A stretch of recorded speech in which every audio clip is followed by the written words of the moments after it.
Hi, my name's Carol. I'm here to talk about Buddha's hand.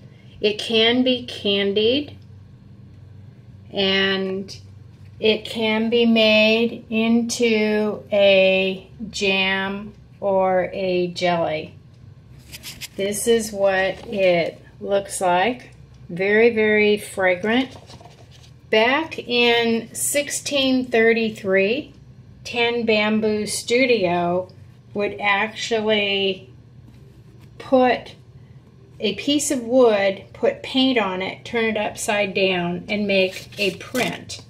And I happen to have one right here that I will frame like this and make a beautiful display of bamboo.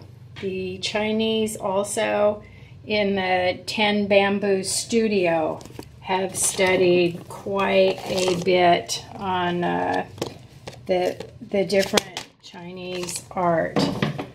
But it's a wonderful fruit. Yesterday we did Buddha's hand and orange marmalade. Did orange marmalade with Buddha's hand and kumquat. And last of all, apple marmalade with Buddha's hand and kumquat. Very, very tasty. We dehydrated it. Wonderful.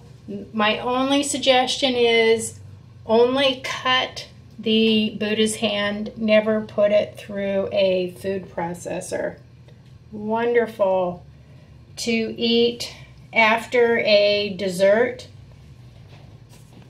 Thank you for listening.